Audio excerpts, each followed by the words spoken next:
वाले हैं ट्रिग्नोमेट्री की।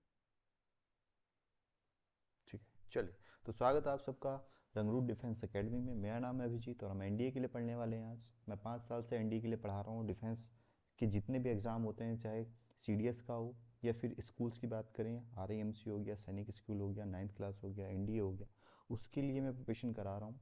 तो बहुत 5 ऑलमोस्ट 6 ईयर हो गए मेरे को। तो एनडीए का जब हम बात करते हैं तो आज हम शुरू करते हैं एनडीए के लिए ट्रिग्नोमेट्री की बात मैं करूँगा आपसे। चलिए, देखो, सबसे पहले हम बात करेंगे ट्रिग्नोमेट्री। ठीक है बच्चों, ट्रिग्नोमेट्री की हम बात करेंगे। तो ट्रिग्नोमेट्री में सबसे पहले जैसे एनडीए की हम बात करते हैं, थोड़ा सा बता दूं मैं आपको यहीं पे क्या होता है। 120 क्वेश्चंस आते हैं जो आपको सॉल्व करने होते हैं 150 मिनट्स में। ठीक है, 2.5 घंटे का टाइम होता है, 150 मिनट्स होते हैं। ठीक है, तो देख लो, एक क्वेश्चन को सॉल्व करने के लिए 1 से 1.5 मिनट का क्वेश्चन टाइम आपको मिलता है यहाँ पे। 1 मिनट से कुछ ज़्यादा आपको मिल रहा है। अब इसका मतलब ये नहीं है कि हर एक क्वेश्चन को आपके 1.2 मिनट में ही मैं उसको करूँगा, ऐसा नहीं है। कुछ क्वेश्चन ऐसे होते हैं जो देखते ही सॉल्व हो जाते हैं। जब आप पहली बार क्वेश्चन पेपर को पढ़ रहे होते हैं तो बहुत सारे क्वेश्चन ऐसे हो जाते हैं। ऐसे ही तो अटैम्प्ट करते हैं। अटैम्प्ट करने का क्या तरीका होता है क्वेश्चन को? अटैम्प्ट करने का भी तो एक तरीका होता है। क्या तरीका होता है? जब फर्स्ट रीडिंग आप करते हो, फर्स्ट रीडिंग में फर्स्ट रीडिंग में आप वो क्वेश्चन अटैम्प्ट करते हो जो देखते ही हो जा रहे हैं। मतलब ऐसे क्वेश्चन हो कि क्वेश्चन को पढ़ने में टाइम लग रहा है, सॉल्व करने में टाइम नहीं लगा। ठीक है, तो 120 में से आप वो क्वेश्चन अटैम्प्ट करते हैं पहली अपनी रीडिंग में। इसको बोलते हैं फर्स्ट रीडिंग क्वेश्चन पेपर की। उसके बाद क्या करते हैं? उसके बाद आती है सेकंड रीडिंग। सेकंड रीडिंग में आप क्या करोगे? अब आप जब फर्स्ट रीडिंग कर रहे थे तो आपने देखा कि ये कुछ क्वेश्चन जो थे हो जाएंगे मुझसे, पर लेकिन उसको जो है मेरे को फॉर्मूला अप्लाई करके करना पड़ेगा, है ना। तो उसको या तो आप टिक कर लो। जब आपने क्वेश्चन सॉल्व कर टिक कर लो कि अब जब मैं नेक्स्ट टाइम इसकी रीडिंग करूंगा क्वेश्चन पेपर की तो इन क्वेश्चंस को मैं अटैम्प्ट करूंगा। तो आप ऐसे कर सकते हो। सेकंड रीडिंग में उन क्वेश्चंस को आप अटैम्प्ट कर सकते हो, 2 क्वेश्चन आप अटैम्प्ट कर लेंगे। ठीक है, तो सेकंड रीडिंग में आपकी अगर देखो आपकी तैयारी अच्छी है तो इन 2 रीडिंग में 2 अटैम्प्ट में आप इतने क्वेश्चन कर लोगे कि आपकी कट ऑफ तो आराम से निकल जाएगी। इतने आप अटैम्प्ट कर चुके होंगे, मतलब कट ऑफ आप एनडीए की निकाल चुके होंगे मैथमेटिक्स की। और हो सकता है उससे भी अच्छा अटैम्प्ट किया हो, उससे भी ज़्यादा अच्छे नंबर आ रहे हो, मे भी ऐसा हो सकता है। ठीक, फिर आती है थर्ड रीडिंग की बात। थर्ड रीडिंग में क्या होगा? थर्ड रीडिंग में भी क्वेश्चन होंगे कि हाँ, मे बी और मे बी नॉट, मैं इसको सॉल्व भी कर सकता हूँ और नहीं भी कर सकता, मुझे पता नहीं, लेकिन मैं अटैम्प्ट करूँगा क्योंकि मेरे पास अभी आधे घंटे का समय बचा हुआ है मेरे पास। देख, 2 घंटे हो गए हैं, आधे घंटे का समय मेरे पास बचा हुआ है, तो तब आप इन क्वेश्चंस को अटैम्प्ट करोगे। ठीक, तो ये तरीका होता है क्वेश्चन पेपर को अटैम्प्ट करने का। ठीक है, चलिए, तो ये तो बात हुई, सारी चीज़ें हमारी बातें हुई। अब टिग्नोमेट्री की, चलो नेक्स्ट स्लाइड पे चलते हैं, तब बात करेंगे कि टिग्नोमेट्री से आता क्या है। ठीक है, देखो, टिग्नोमेट्री से काफ़ी सारे क्वेश्चन आते हैं। ऑलमोस्ट 15 क्वेश्चन आप एक्सपेक्ट कर सकते हो, जिसमें से 8 क्वेश्चन आप एक्सपेक्ट कर सकते हो आइडेंटिटीज से। और ये कौन सी आइडेंटिटीज होंगी? Trigonometric identities. ट्रिग्नोमेट्रिक आइडेंटिटीज की बात कर रहा हूँ मैं। जब मैं बात करता हूँ आइडेंटिटीज की तो मैं बात करता हूँ ट्रिग्नोमेट्रिक आइडेंटिटीज की, मैं बात यहाँ पर कर रहा हूँ। तो ट्रिग्नोमेट्रिक आइडेंटिटीज से 8 क्वेश्चन आते हैं। सबसे ज़्यादा क्वेश्चन अगर ट्रिग्नोमेट्री में आते हैं तो वो यहीं से आते हैं, 8 क्वेश्चन आपके आएंगे। और बिल्कुल बेसिक जो आपके फॉर्मूला होते हैं उस पर बेस आपके क्वेश्चन यहाँ से बनता है। ठीक है, उसके बाद दूसरा टॉपिक आता है आपका इनवर्स ट्रिग्नोमेट्रिक फंक्शंस। जब आप फंक्शन पढ़ते हैं, तो जब आप फंक्शन पढ़ रहे होते हैं तो वहाँ पर पढ़ते हैं आप इन्वर्स फंक्शन। और इन्वर्स फंक्शन कब एग्जिस्ट करता है, ये सारी चीज़ें आपको फंक्शंस में पढ़ाई जाती हैं। जब फंक्शन का चैप्टर आप पढ़ते हो तो वहाँ पर आप ये सारी चीज़ें पढ़ते हो। तो इन्वर्स ट्रिग्नोमेट्रिक फंक्शन से मे बी 2 to 4 आ जाते हैं। 2 क्वेश्चन आप मान के चलिए, 2 क्वेश्चन आ जाएंगे यहाँ से। आप मान के चलो कि 8 क्वेश्चन यहाँ से आ जाएंगे। ठीक है, अब थर्ड बात करते हैं। थर्ड है आपका, जहाँ से क्वेश्चन आ जाते हैं, थर्ड होगा आपका properties of triangle. Properties of triangle. तो यहाँ से भी क्वेश्चन आ जाते हैं, बहुत ही आसान क्वेश्चन बनता है प्रॉपर्टीज ऑफ ट्राइंगल से। और प्रॉपर्टीज ऑफ ट्राइंगल में जो क्वेश्चन बनता है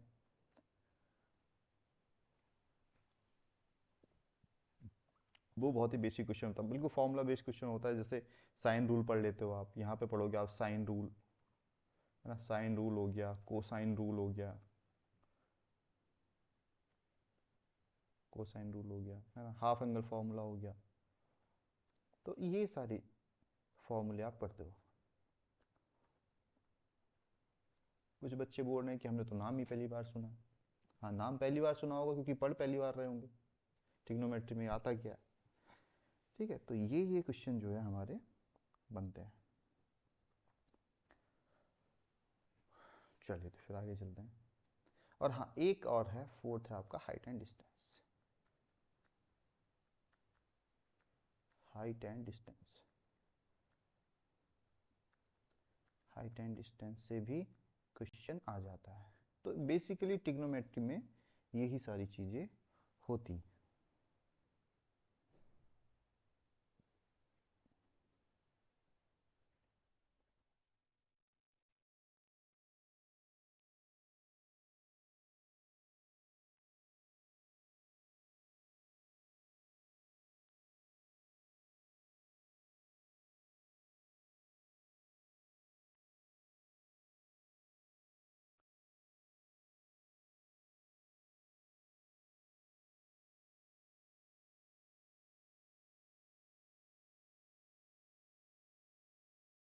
हम आगे चलेंगे।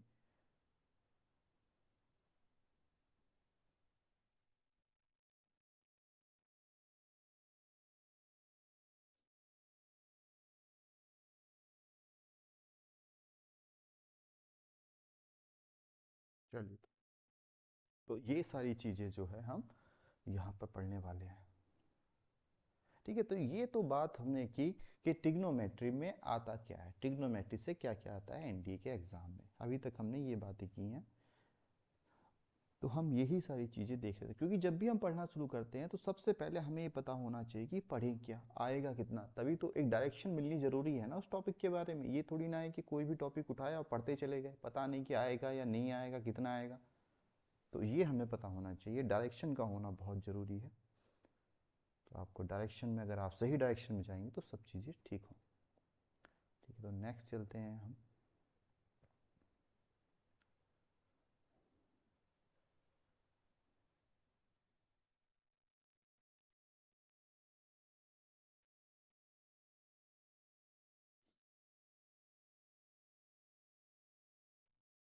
चलिए,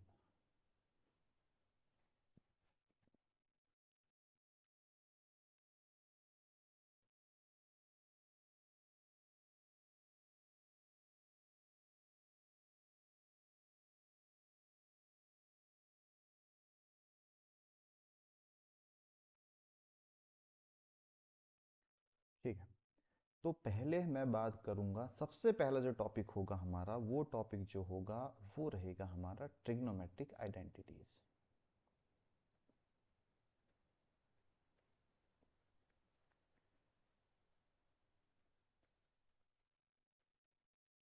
ट्रिग्नोमेट्रिक आइडेंटिटीज की हम बात करेंगे सबसे पहले। ट्रिग्नोमेट्रिक आइडेंटिटीज की बात करने से पहले कुछ देखो, हमें बहुत सारी चीज़ें हमें पता होती हैं। जैसे क्या पता होता है, कुछ ट्रिग्नोमेट्रिक जो है रेशियो में पता होते हैं। जैसे ये एक राइट एंगल ट्राइंगल है, इस राइट एंगल ट्राइंगल में सपोज ये है पॉइंट ए, इस वर्टेक्स को ए माना, इसको बी माना, इस एंगल को मैंने सी माना, और ये कितना, ये 90 का एंगल है हमारे पास, है ना। ये होता है हाइपोटेनियस। अगर इस एंगल की मैं बात कर रहा हूँ, एंगल बी की, तो ये हो जाएगा इसका एडजेसेंट और ये हो जाएगा अपोजिट। तो कुछ देखो, कुछ साइड्स के जो रेशियो होते हैं उनको हम पढ़ा है, बेसिक्स आपने पढ़े होंगे, 9th क्लास में पढ़ा दिया जाता है ट्रिग्नोमेट्री में कि साइन थीटा क्या होता है ना। ये जैसे साइन बी क्या होता है, साइन बी होता है अपोजिट अपॉन हाइपोटेनियस। अपोजिट कितना है, ए सी अपॉन हाइपोटेनियस मतलब ए बी। ठीक, ये जैसे कॉस बी हमें पढ़ा दिया जाता है, कॉस बी क्या पढ़ा दिया जाता है, एडजेसेंट, इस एंगल से एडजेसेंट कौन सी साइड है, कि बेटा एक तो ये साइड है एक ही साइड है, लेकिन बेटा इसको ऑलरेडी हम हाइपोटेनियस बोल चुके हैं। हाइपोटेनियस क्यों बोल चुके हैं, क्योंकि सबसे लार्जेस्ट साइड होती है हमारे राइट एंगल ट्रायंगल में, क्योंकि इसके सामने का जो एंगल होता है सबसे बड़ा होता है, दैट इज 90 डिग्री। तो हाइपोटेनियस हमेशा रहेगा ये, एडजेसेंट और अपोजिट चेंज होते रहेंगे। अगर मैं साइन ए की बात करूंगा यहाँ पर, तो साइन ए की जब मैं यहाँ पर बात करूंगा तो उसके लिए ये एडजेसेंट बनेगा, ये वाला हमारा क्या बनेगा, एडजेसेंट बनेगा, और ये क्या बनेगा, ये अपोजिट बनेगा। लेकिन हम बात कर रहे हैं एंगल बी के लिए, जब एंगल बी की मैं बात करता हूं तो ये एडजेसेंट बन जाता है, और कॉस बी किसका रेशियो होता है, कॉस बी रेशियो होता है एडजेसेंट साइड और हाइपोटेनियस का।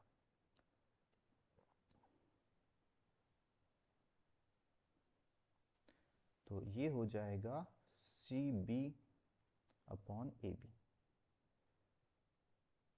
ठीक, ठीक है। तो दो रेशियोज तो हमारे बेसिक होते हैं, बाकी जो हमारे रेशियोज होते हैं वो हम इनसे डेराइव कर लेते हैं। जैसे कॉसेक होता है, कॉसेक बी होता है, कॉसेक बी क्या होगा, 1/sin बी। किससे डराइव किया गया है, साइन से डराइव किया गया है। जैसे कॉस बी होता है, कॉस बी किससे डराइव, सॉरी, जैसे सेक बी होता है, ये किससे डराइव किया जाएगा, 1/cos बी से, यहाँ से डराइव कर लिया हमने इसको। ऐसे ही अगर मैं tan बी की बात करता हूँ तो tan बी मेरे को मिलेगा sin B upon cos B, sine B upon cos B. और साइन क्या होता है, साइन होता है अपोजिट अपॉन हाइपोटेनियस, और कॉस होता है एडजेसेंट अपॉन हाइपोटेनियस। तो हाइपोटेनियस से हाइपोटेनियस जो है कैंसिल आउट हो जाता है, और हमें मिलता है tan b equals to opposite upon adjacent. तो अपोजिट कितना है, ए सी अपॉन कितना, ए सी अपॉन मिलेगा सी बी करके हमें मिल जाएगा। ऐसे ही एक ट्रिग्नोमेट्रिक रेशियो और होता है, दैट इज कॉट बी, और कॉट बी होता है रेसिप्रोकल ऑफ tan। ठीक है, तो ये हो जाएगा सी बी अपॉन ए सी। तो ये बेसिक बेसिक सी बातें थी, जब शुरुआत की है तो थोड़ा सा पढ़ना भी जरूरी था। ठीक, तो इसलिए मैंने पढ़ा भी दिया आपको। ठीक, तो ये कुछ कुछ बेसिक्स हमारे फार्मूलाज थे, ये हमने पढ़े।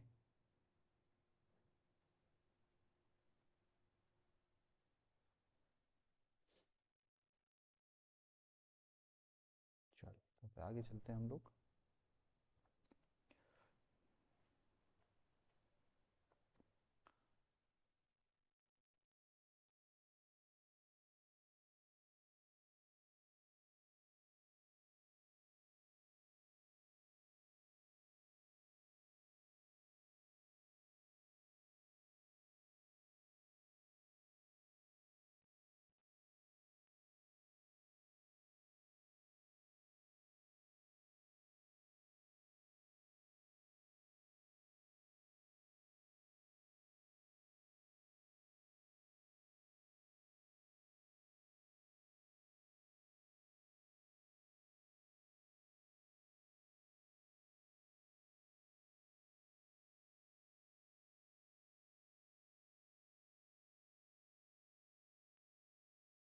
ठीक है, तो अभी हम चलते हैं आगे।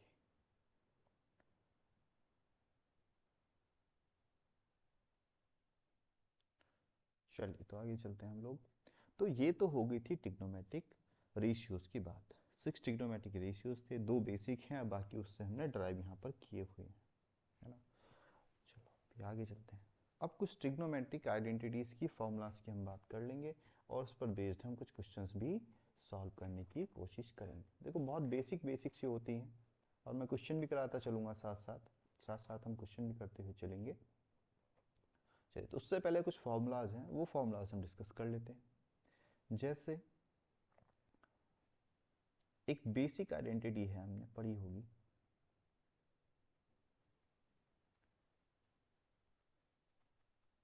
अच्छा आइडेंटिटीज ऑफ इक्वेशन में क्या डिफरेंस होता है बच्चों, आइडेंटिटीज और इक्वेशन में जो डिफरेंस होता है कमेंट बॉक्स में कमेंट करके बता दो, मुझे नहीं पता है तो मैं बता दूंगा। ठीक है,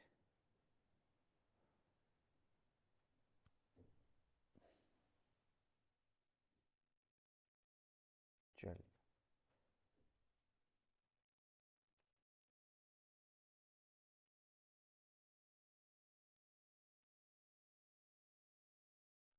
आइडेंटिटी पहली आइडेंटिटी होती है, बहुत ही बेसिक सी आइडेंटिटी है, हम सबको पता होता है इसके बारे में। ये होती है sine square theta plus cos square theta equals to 1। दूसरी होती है 1 plus tan square theta equals to sec square theta. Third होती है 1 plus cot square theta equals to cosec square theta. ठीक है, तो ये सारी आइडेंटिटीज हमें पता होती है। ठीक है, तो ये तीन आइडेंटिटीज होती हैं। और देखो इसको डिफरेंट डिफरेंट तरीके से हम यूज कर सकते हैं। यहाँ से मैं कॉस स्क्वायर थीटा की वैल्यू भी निकाल सकता हूँ, जो कि क्या बनेगा 1 माइनस साइन स्क्वायर थीटा। तो अगर ऐसे कोई कहीं पर इसको अप्लाई करें तो बुरा मत मानना इस बात का, क्योंकि ये कोई गलत बात नहीं है, सेम ही बात है दोनों। और same way we can apply these two identities, तो हम इनको इस तरीके से भी यूज कर सकते हैं। ओके, सो अभी नेक्स्ट चलते हैं हम लोग।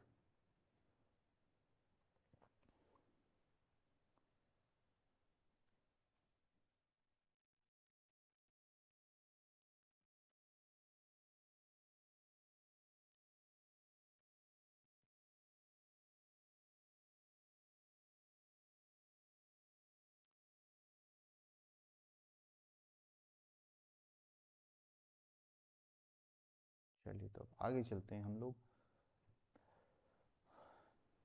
तो ऐसी इसी तरीके की आइडेंटिटी जो है हम यूज़ करते हैं जब भी हमें ज़रूरत पड़ती है। ये फार्मूलाज है, और भी बहुत से फार्मूलाज हैं जो हम आगे देखेंगे। ठीक है, तो उससे पहले एक हम क्वेश्चन कर लेते हैं। मैं क्वेश्चन देखता हूँ आपके लिए, कोई पी वाई क्यू देखता हूँ, उस पी वाई क्यू को हम सॉल्व कर लेते हैं। अच्छा, उससे पहले आइडेंटिटी से पहले हम बहुत सारी चीज़ें हैं सीखने के लिए हमारे पास। ये चीज़ें सीखेंगे, क्लास आज थोड़ी छोटी रहेगी। चलो एक चीज़ सीख के जाते हैं आज।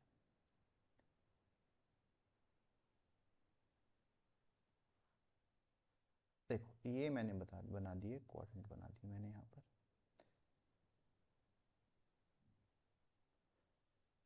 चार क्वाड्रेंट मैंने बना दिए। अच्छा, यहाँ पर एंगल कितना होता है 0। यहाँ पर कितना होता है π/2। यहाँ पर कितना होता है पाई। यहाँ पर कितना होता है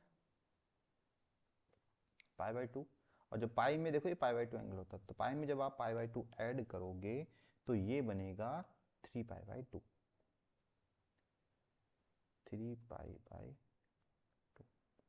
ठीक है, ये जब घूम के आओगे तो पूरा एंगल कितना बनेगा 2π का। और ये कितना बनेगा जब 2π में आप π/2 ऐड करोगे तो ये बनेगा 5π/2। 5π/2। ये कितना बनेगा 2π और पाई कितना हो जाएगा, ये हो जाएगा आपका 3π। 3π हो जाएगा। उसके बाद आप यहाँ पर आओगे तो फिर से आप जब इसमें ऐड करोगे π/2 ऐड करोगे 3π में, तो ये बनेगा 7π/2। ठीक, 7π/2। ये कितना बनेगा 4π। ये कितना बनेगा 9π/2। ये कितना बनेगा, ये बनेगा 5π। और ये कितना बनेगा 11π/2। ठीक, और ये कितना बनेगा नेक्स्ट टाइम जब यहाँ आएंगे 13π/2। तो इसी तरीके से ये एंगल आकर बढ़ते रहेंगे। अच्छा, एक काम करो, यहाँ पर डू वन थिंग, आप क्या करिए, आप इसको जरा ये जो कॉफिशिएंट लिखा हुआ है ना पाई का, जैसे ये 13 लिखा हुआ है ना, और 13 को आप 4 से डिवाइड करिए तो कितना बचेगा। ऐसे 9 को डिवाइड करिए 4 से तो कितना बचेगा, रिमाइंडर 1। यहाँ पर भी 1 रिमाइंडर बचेगा। तो देखो इसको मैं जर्नलाइज कर सकता हूँ, मैं लिख सकता हूँ 4k + 1/2 पाई। मैं ऐसे लिख सकता, ऐसे ही इसको जब आप 4 से डिवाइड करते हो तो कितना बचता है, यहाँ पर रिमाइंडर बचता है 3। तो मैं इसको भी जर्नलाइज कर सकता हूँ और मैं लिख सकता हूँ 4k + 3/2 पाई। ठीक, यहाँ पर आप k की डिफरेंट डिफरेंट वैल्यूज रखिए, सारी वैल्यूज आ जाएंगी। जनरल टर्म मैंने यहाँ पर लिख दी।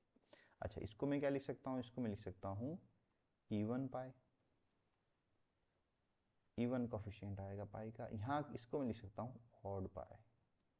ठीक, तो एक तो ये वाली बात सीखने की थी। और क्या सीखने का है, और एक ये चीज़ें सीखने का है कि कौन से टिग्नोमेट्रिक रेशियो का, ध्यान सुनते रहना, कौन से टिग्नोमेट्रिक रेशियो कौन से क्वाड्रेंट में कैसा साइन देता है। किस साइन का होता है, पॉजिटिव होता है, नेगेटिव होता है, कैसा होता है ना। जैसे ये इस यहाँ पर लिख देता हूँ CAST, ये हो गया cast rule. C for cos and sec, A for all trigonometric ratio, S for sin and cosec, T for tan and cot। ठीक, तो इस क्वाड्रेंट में क्या होगा, इस क्वाड्रेंट में जितने भी ट्रिग्नोमेट्रिक रेशियो हैं उन सब की वैल्यू कितनी आएगी। जैसे साइन 0 से π/2 है, तो जैसे 0 से 90 है तो 30, 45, 60, इन जितने भी एंगल होंगे उनकी सबकी वैल्यू कितनी आएगी, पॉजिटिव आएगी। ठीक है, यहाँ पे ये दोनों पॉजिटिव होते हैं, यहाँ पर ये दोनों पॉजिटिव होते हैं, और यहाँ पर कौन पॉजिटिव होता है, ये दोनों पॉजिटिव होते हैं। और ये चीज़ बच्चों आप ग्राफ से भी देख सकते हो। देखो फटाफट एक मैं ग्राफ बनाकर यहाँ पर आपको दिखा भी देता हूँ। जैसे मैं साइन का ग्राफ बनाने जा रहा हूँ यहाँ पे। ठीक है, मैं साइन का ग्राफ यहाँ पे बनाने की कोशिश करता हूँ।